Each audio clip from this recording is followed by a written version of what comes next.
तर चला hi friend, नमस्कार. तर चला बघू शकता तुम्ही मस्तपैकी इथं मी ना 9 ते 10 कांदे कापून घेतलेले आहेत पतल्या आकारामध्ये.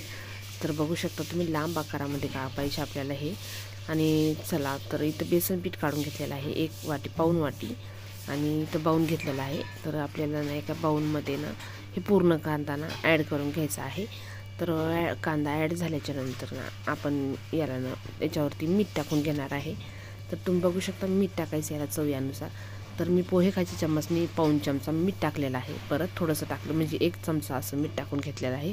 त्याच्यानंतर मी ना याला छानपैकी हातानं ना थोडंसं कुस्करून घेत आहे. म्हणजे जे मीठ आहे ना ते आपलं पूर्ण कांद्याला लागतं. आणि आपल्याला कांदा भजी बनवायचे आहे बिना पाण्याची.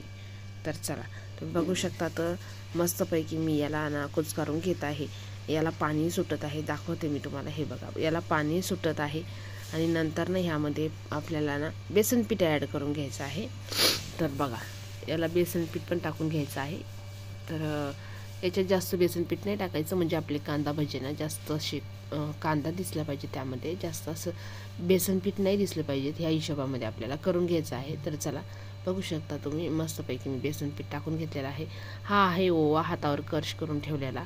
आणि बघा तुम्ही ओवा. आणि नंतर ना मी थोडेसे धनेही घेतले होते, थोडे धने कुटून घेतले होते मी. तर बघू शकता तुम्ही मिक्सरला लावून किंवा मग हातानं कुटून घेऊ शकता तुम्ही खलबत्त्यामध्ये.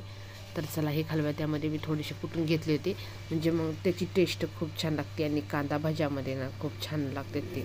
तर चला हे मिरची पावडर आहे, थोडंसं मिरची पावडर घेतलेलं आहे, त्याने टेस्ट खूप छान येते. तर चला याला ना असंच भिजून घ्यायचं बिना पाण्याचं, कारण ना मीठ आणि कांदा याला खूप पाणी सुटते. तर चला बघू शकता तुम्ही बिना पाण्याचं याला आपण भिजून घ्यायचं आहे. तर हा खमंग आणि कुरकुरीत खूप छान लागतो. तर तुम्ही नक्की बनवून बघा आणि कमेंट करून सांगा मला की तुमचे कांदा भजी कशी बनलेली आहेत. तर मस्तपैकी आपल्याला याला ना हातावरती मस्तपैकी ना असं बनवत राहायचं. याला एकत्र एकत्र करत राहिलं ना आपण, याला खूप सारं पाणी सुटतं आणि खूप छान होते कांदा भजी. तर चला बघू शकता तुम्ही मस्त आपलं पीठ असं तयार झालेलं आहे, बेटर. तर चला बघू शकता तुम्ही. तरी इकडं ना मी गॅसवरती तोपर्यंत कढई ठेवली होती बारीक गॅसवरती, म्हणजे आपलं तेलही तापून गेलेलं आहे. आणि असं ताजे भजे मस्त ताज्या कांद्याचे खूप छान लागते. तर चला तर मस्तपैकी आपलं बेटर तयार झालेलं आहे. तर चला हे हाताला खूप चिटकत होतं आणि खाली बाऊनलाही चिटकलेलं आहे, कारण पाण्याचा वापर केलेला नाही आपण म्हणून. तर चला मस्तपैकी आता हे तयार झालेलं आहे. तोपर्यंत तुम्ही बघू शकता आता घ्यायचं असं आणि मस्तपैकी ना खेकडा टाईप आपल्याला भजी टाकून घ्यायची यामध्ये. तर तुम्ही बघू शकता तर मस्तपैकी मी भजी टाकून घेतलेले आहेत.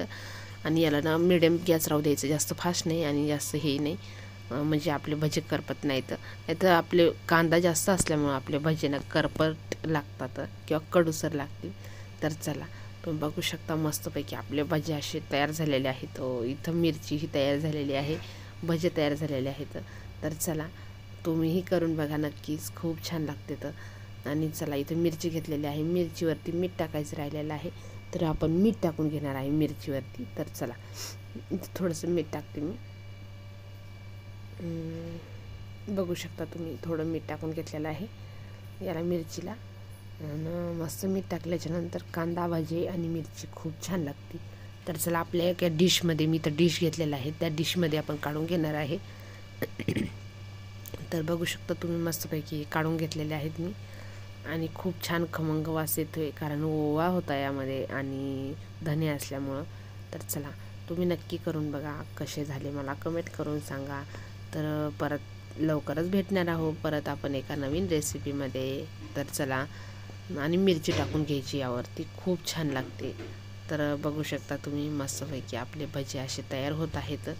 आणि घरचे भजे म्हटलं तर माणूस मनमोकळेपणानं भरपूर खाऊ शकतो.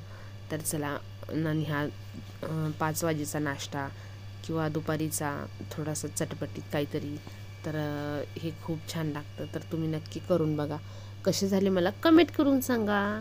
तर चला तोपर्यंत बाय बाय.